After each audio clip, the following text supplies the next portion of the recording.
While many people may associate domestic violence with physical forms of violence, that's not the only warning sign that someone may be in trouble. In some cases, domestic violence starts with isolation. Isolation would occur early on in what we would call the grooming stage.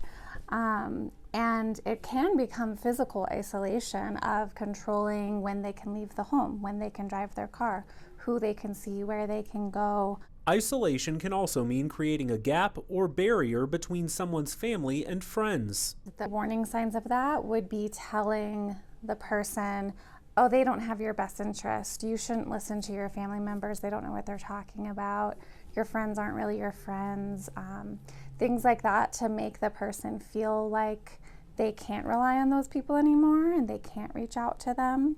And that makes them think that the offender is the only person they can rely on, which is why it's so concerning. Once someone is isolated from the outside world, an aggressor tends to have complete authority over their significant other. Domestic violence is really all about power and control. And when the offender is able to fully control or almost fully control the victim, then that person feels like they're stuck in that relationship.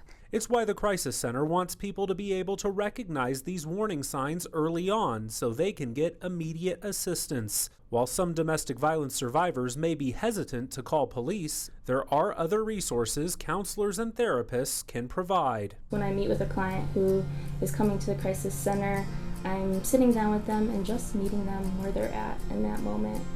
Talking with them, validating their experiences, empathizing with them, because we can't force them to tell us or share with us their background, their stories, but we can meet them in that moment and learn and try and help them navigate the emotions that are tied into a lot of these manipulation tactics. In the end, the Crisis Center wants people to know that they are always here to listen, and they understand opening up about this particular topic takes a lot of strength and courage. When I'm sitting down with them initially, just listening to what they have to say, if it's talking about the previous domestic violence experience that they had just encountered, whether it was years upon years of the violence that they're just now getting away from, we're just creating an environment, hopefully a safe environment for them just to share what's on their chest, what's on their mind, and go from there. And so when I'm in session, I really have no direct pathway that I'm taking for myself in therapy with these clients. I'm following their direction, their lead, and